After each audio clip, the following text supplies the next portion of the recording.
का बहुत शुक्रिया। इस वक्त बलूचिस्तान के अंदर एक बड़ा अंदोनाक वाक़या पेश आया गुज़श्ता रोज़। उनकी जानब से एक लफ्ज़ इस्तेमाल किया गया कि जो हमारे जंगी कैदी हैं उनका तबादला होगा। क्या अब जंग की तरफ चले गए? देखें, ये जो सिविल वॉर एक स्टेट होती है और मुल्क को नुकसान पहुंचाने के लिए अगर ये दहशतगर्दी को इस रूज पे लाया जाए जहाँ पे आप अपने मुल्क को नुकसान पहुंचा रहे हैं, तो ये तो किसी सूरत एक्सेप्टेबल नहीं है। क्योंकि हम मुल्क में रह रहे हैं जहाँ के आपकी जान की हिफाजत ही सब कुछ है, और कि जब ये बेसिक नेसेसिटीज़ में से आपकी फूड, शेल्टर और सिक्योरिटी जो है उसको सबसे हमारा प्राइम फोकस है। अब बात ये है कि ये जो कल हुआ है ये वाकई बहुत अफसोसकुन है। कभी पंजाबियों को आप जो है वो उनको ज़िबा कर रहे हैं, कभी आप अपने लोगों को करें, तो ये कब तक चलेगा? इसकी रोकथाम बड़ी ज़रूरत है। लेकिन मैं यही आज भी प्राइम मिनिस्टर से हम यही दरख्वास्त करेंगे कि इसके ऊपर जल्द से जल्द ऐसी पॉलिसी बनाई जाए, क्योंकि मियां नवाज शरीफ के दौर में जब 2013 से 18 का वक्त था तब भी जो हमारी दहशतगर्दी है उसको ज़ीरो ड्राफ्ट पे ले गए थे। तो उम्मीद यही है कि प्राइम मिनिस्टर ऐसे जो हैं वो इक़दाम करेंगे जिससे इसको जल्दी कंट्रोल कर दिया जाए। ये जंगी कैदी तक बात पहुंची क्यों? कौन इसका जिम्मेदार हो सकता है कि ये इतने एक्सट्रीम लेवल पे मामला जो तंजीमें काम करती हैं, और मैं बैरूनी जो मुल्कों से तंजीमें कुछ जो फंडिंग पे चल रही हैं, ये उन्हीं का काम है। लेकिन हमारी अफवाज पाकिस्तान जो है वो पूरी कोशिश करती है कि इस तरह के जो हैं चीज़ों से वो कहीं ना कहीं आके इस मुल्क को महफूज रखें। और बलूचिस्तान, हम आप सब नहीं कि हम पंजाबी हैं तो हमें वहाँ की तकलीफ नहीं है।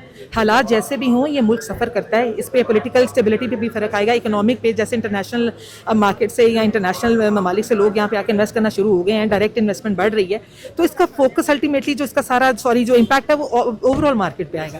तो आई होप ये चीज़ें जो हैं ये ना इतनी हद तक बढ़ें। लास्टली ये बता दें कि गुज़श्ता रोज़ जब ये वाक़या होता है और उसके फौरी बाद पे कुछ ऐसे ट्विटर अकाउंट एक्टिव हो जाते हैं जो जिनका ये अंदाज़ा हो सकता है कि वो पाकिस्तानी नहीं है, जिस तरह उन्होंने पाक फौज या दीगर अदारों के ऊपर तनकीद शुरू कर दी, इसकी रोकथाम कैसे हो? देखें, ये सोशल मीडिया वाला फायरवॉल तो ऑलरेडी चल रही है, और पहले भी 4 साल आपको पता है कि लोग सोशल मीडिया को ही हैंडल और मिस हैंडल करते हैं मिस इन्फॉर्मेशन और डिस इन्फॉर्मेशन फैलाने के लिए।